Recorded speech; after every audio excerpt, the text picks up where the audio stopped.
Selamat pagi semuanya. Assalamualaikum warahmatullahi wabarakatuh.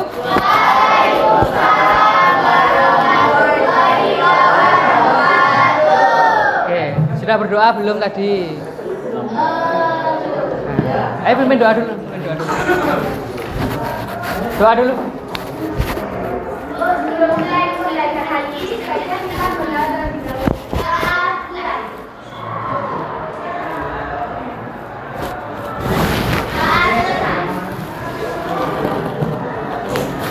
Oke, gimana kabarnya hari ini?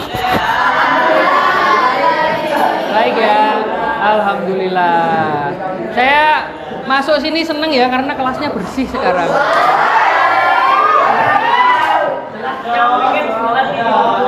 Pikat Senen siapa? Pikat Senen? Oh. Ya, enggak, karena kalau kelasnya bersih ini kan bawaannya enak, nyaman gitu loh. Oh, Jumat berarti yang bersihkan ya? Oh enggak. Oh, Senin pagi. Ya. Oke, kita lanjutkan pertemuan kita sebelumnya ya. Jadi coba ada yang masih ingat enggak kemarin itu kita belajarnya apa minggu lalu itu? Ragam budaya Indo. Oke, ada apa aja di sana? Rumah adat, alat musik, pakaian adat, makanan, senjata tradisional. Ya, itu ya. Nah, terus kemarin setelah kita belajar tentang macam-macam budaya Indonesia itu, kan kita berkesimpulan bahwasannya ada budaya nasional bangsa Indonesia, yaitu apa budaya nasional kita? Batik, ya toh? Nah, kemarin nih saya ingatkan, kemarin kan sudah belajar ini. Tes diagnostik toh? Nah, kemarin kan sudah tes diagnostik, kemudian dari tes diagnostik itu kita bentuk sebuah kelompok. Nah, hari ini kelompok itu tadi akan menelusuri ragam batik Nusantara. Ya, kita akan menganalisis. Kamu kalau melihat batik antara motif daerah satu dengan daerah lain kira-kira sama apa berbeda? Kenapa kok berbeda? Nah, ciri khas tempatnya atau apanya itu ya. Nah, itu tugas kita akan belajar itu hari ini.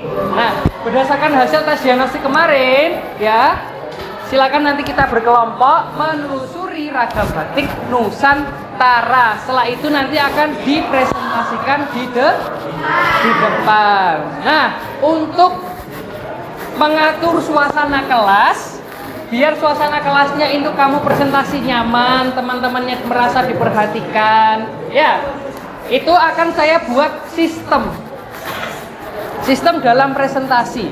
Saya akan buka daftar kelompoknya terlebih dahulu.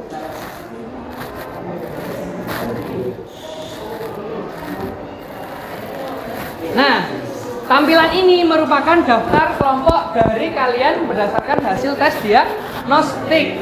Nah, perhatikan, di situ ada kelompok 1, ada kelompok 2, sampai kelompok 5. Masing-masing kelompok itu kan punya nomor urutan ya? Iya toh? Nah, sama, ini kelompok 2 juga punya nomor urut. Nah, tugas batik ini silahkan mencari batiknya itu berdasarkan provinsi. Nah, di dalam provinsi itu kan terdiri dari berbagai kabupaten atau, nah, berarti tiap anak menelusuri batik dalam satu provinsi itu yang harus berbeda kotanya, biar nanti perpustakaan pengetahuan kita bisa semakin bertambah. Misalkan ada yang mengambil dari Jawa Timur. Jawa Timur itu terdiri dari Kota Malang, terus Pasuruan, Tuban, Banyuwangi, Jember. Nah, kan masing-masing itu kan batiknya beda-beda ya. Nah, silakan itu dimanfaatkan ya. Nah, kemudian di sini perhatikan di sini, ini yang penting. Nah, di sini itu kan banyak sekali jenis motifnya. Misalkan nomor 1 itu ada Dimas, ada Farid, Brili dan lain seterusnya. Nah, di sini kelompok 2 ada Arum, Salsa, Keisha dan seterusnya. Jadi ketika nanti di situ ya, ketika nanti Dimas presentasi, otomatis kan Dimas itu mencari batiknya sendiri loh. Nah, otomatis nanti yang menilai presentasinya Dimas itu adalah Mahira. Itu yang Mahira bertugas menilai presentasinya Dimas. Kemudian kelompok 3 itu bertugas menilai laporannya, karya yang dibuat Dimas ya, kayak gitu dan seterusnya. Jadi sesuai nomornya. Misalkan kamu dapat nomor 3, berarti kamu menilai orang yang dengan nomor 3. Itu digunakan untuk membuat suasana kelas teratur. Kemudian kelompok 4 dan 5 itu bertugas untuk bertanya. Bisa dimengerti sistemnya? Bisa dimengerti sistemnya ya? Oke.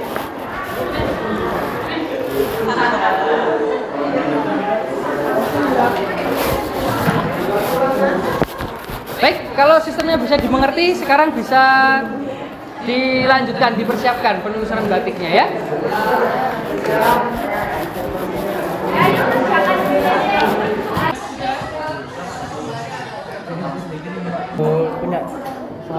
Kan mendesain sendiri-sendiri per anggota, ya toh? Ambil provinsi mana?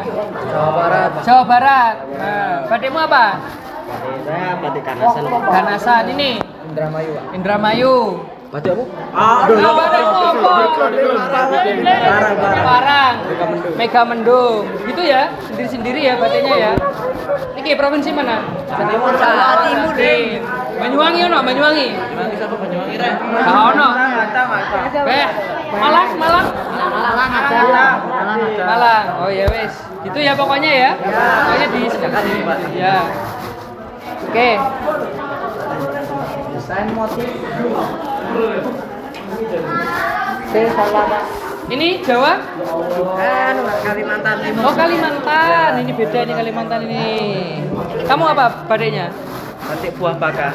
Buah baka. Iya, dari kota Samarinda. Samarinda. Hah? Runtung penyu. Ini terumbu karang. Sahu. Hah? Sputso. Nih. Batik agit. Agit. Ya wes Kalimantan ya. Nah, wes dilanjutkan dulu.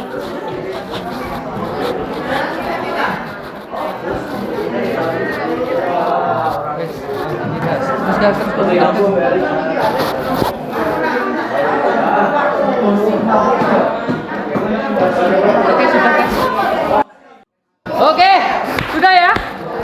Tadi saya sempat keliling-keliling sebentar ya. Sudah mulai paham apa yang harus dikerjakan. Hari ini kita langsung simak aja presentasi dari kelompok pertama dulu, yang kebetulan mengambil daerah mana? Jawa Tengah. Sudah dikirim PPT-nya ke grup? Oke, sudah ya. Oke, ingat ketika presentasi, temannya presentasi, sudah sewajarnya kamu harus menanggapi dan menyimak. Ingat, ketika kelompok 1 presentasi, kelompok 2 bertugas menilai performanya.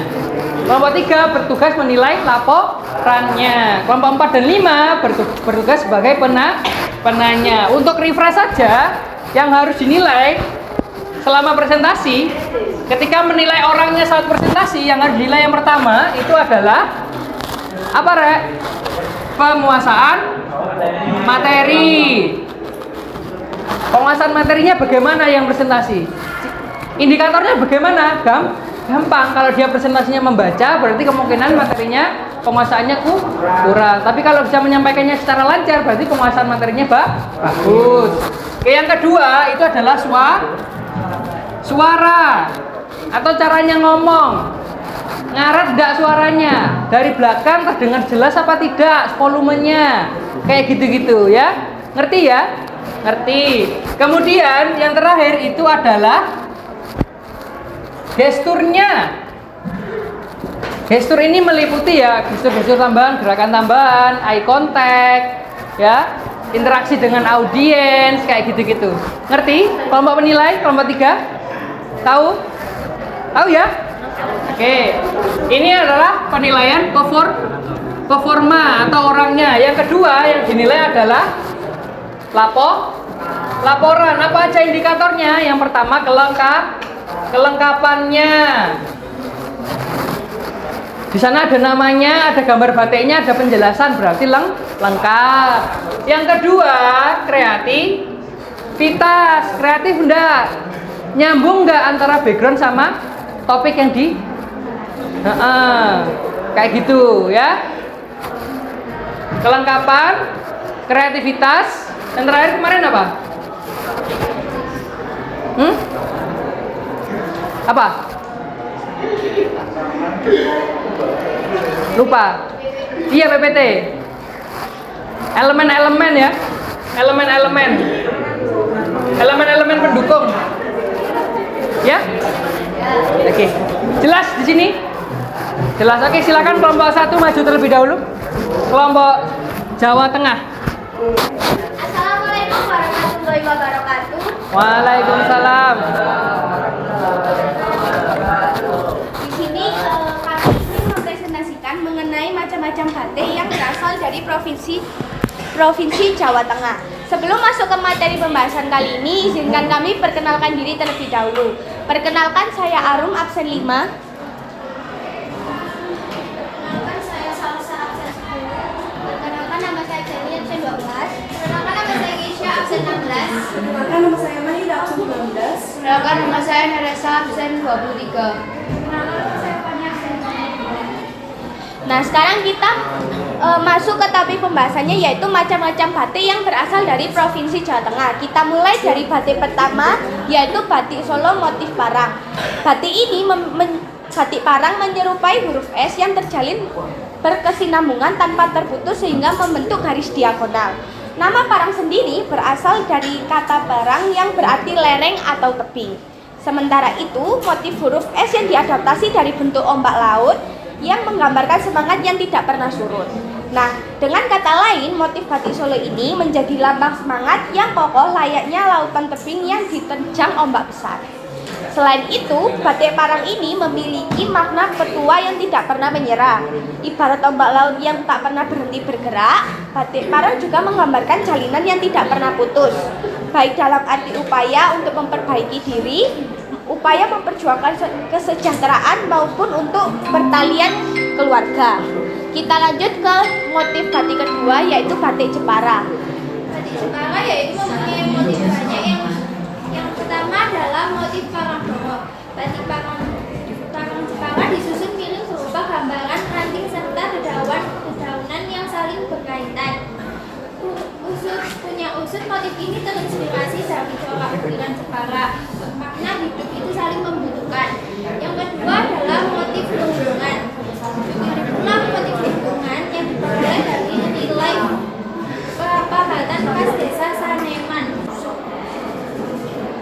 Sekian presentasi dari kami. Apakah ada yang ditanyakan? Ini sesi pertanyaan.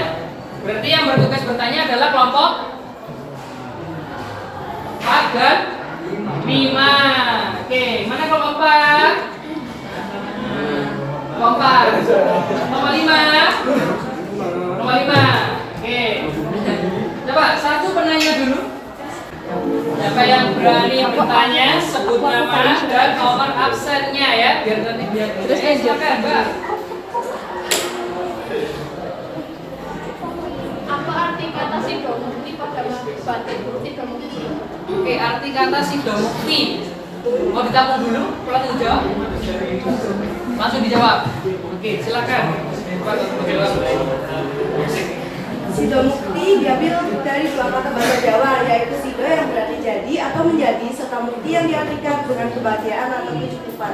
Jika digabungkan, berarti sidomukti diartikan sebagai harapan agar penggunanya mendapatkan kebahagiaan dan kebaikan. Oke, bagus pertanyaannya. Oke, pertanyaan kedua dari kelompok berapa ini? 4. Kelompok 4, oke silakan. Apa filosofi dari motif lunglungan? Lunglungan. Punyanya siapa? Batik lunglungan? Punyanya Keisha. Oke, berarti Keisha yang jawab. Oke. Filosofi batik lung-lungan. Lung-lungan, tulung-tulungan. Gak percaya. Filosofi batik lungkungan yaitu melambangkan kesuburan tanah pada daerah tersebut. Oke, melambangkan kesuburan tanah pada daerah tersebut. Daerah mana tadi? Jepang. Jepara. Oke, gitu ya. Oke, sudah sesi tanya jawabnya, diskusinya sudah. Oke, beri aplaus untuk kelompok.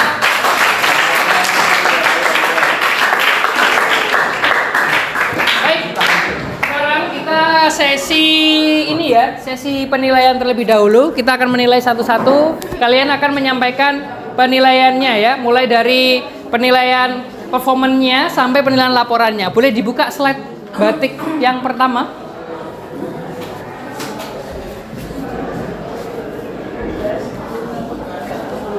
Oke, ini batik Parang. Batik Solo motif Parang. Batik Solo motif Parang. Ini punyanya siapa? Oke, punyanya Arum. Yang menilai Arum siapa? Yang menilai Arum siapa? Ayo. Yang menilai ininya, performannya ya. Oke, sampaikan komentarnya dulu. Boleh berupa apresiasi, boleh berupa komentar saran, ya. Setelah itu nilainya berapa, ya? Oke, silakan.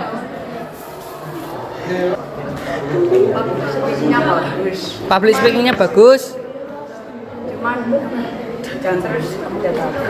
Jangan lihat HP terus. Oke, pas baca terlalu melihat HP. Oke, ada lagi? Sudah, berarti nilainya berapa?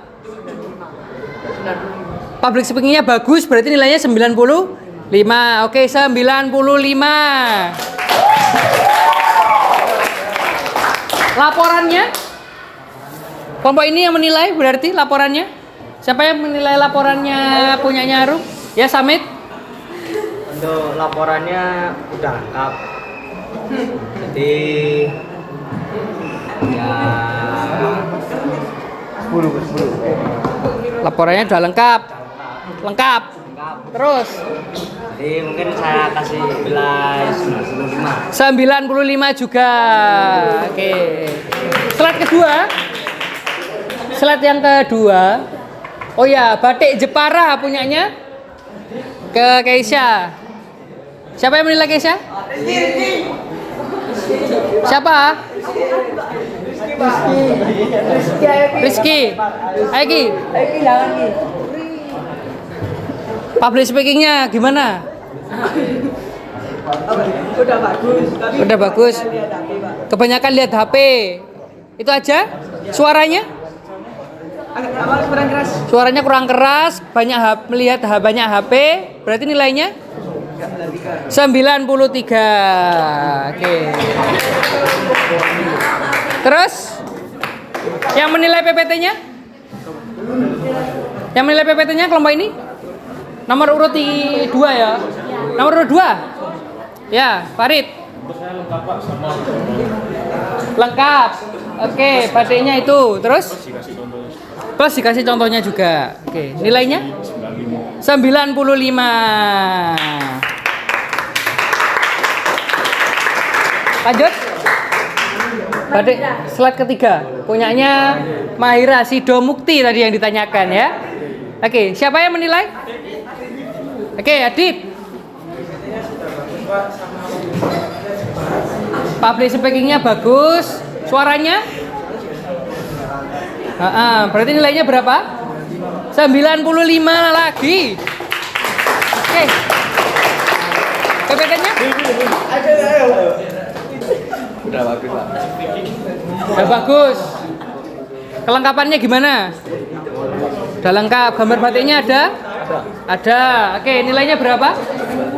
Berapa? 95. Oke, setelah tadi menyimak presentasi dari kelompok 1, kelompok 2 sampai kelompok 5, ya. Bagaimana menurut kalian materi tentang batik ini? Hah? Menarik? Kenapa menariknya? Iya, menggambarkan ciri khas setiap daerah. Ini melambangkan budaya lokal kita sebagai bangsa Indonesia. Ya, batik itu juga masuk budaya, kemudian masuk tradisi juga sebagai kearifan lokal masyarakat setempat. Itu menggambarkan betapa beragamnya batik kita, ya toh? Nah, kita sudah sewajarnya sebagai generasi muda itu untuk bisa melestarikan budaya kita sendiri. Manfaatnya apa berarti pembelajaran hari ini? Ada yang berani menyampaikan manfaatnya? Oke, silakan Daus.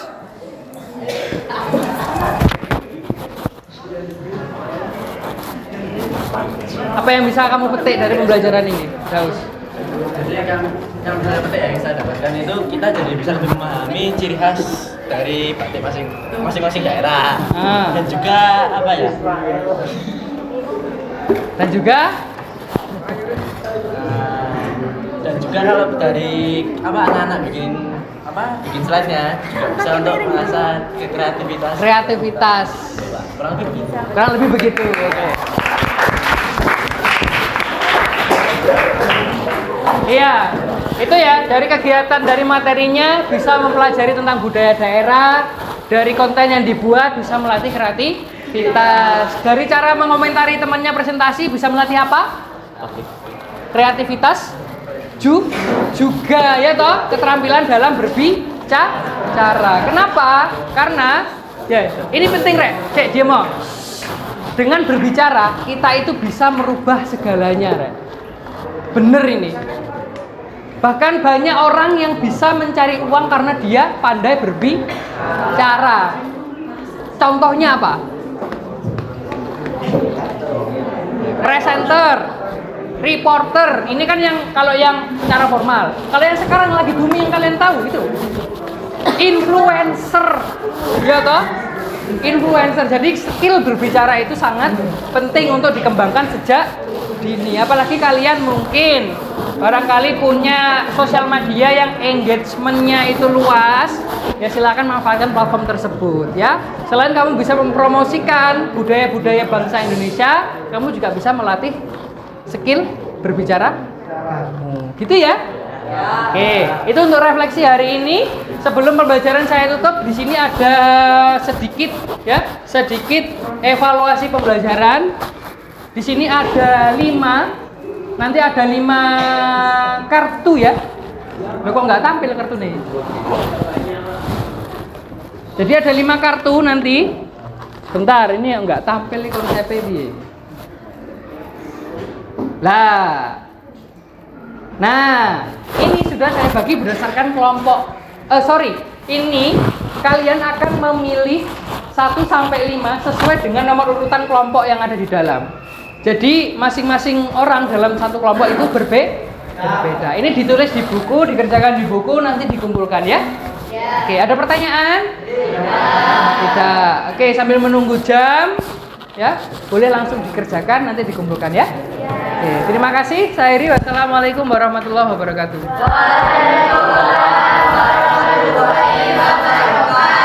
Oke, jangan lupa pertemuan selanjutnya karena sudah selesai materinya ini nanti akan ada evaluasi pembelajaran. Oke, saya lupa menyampaikan ya, harusnya saya sampaikan di sebelum saya tutup ya. Oke.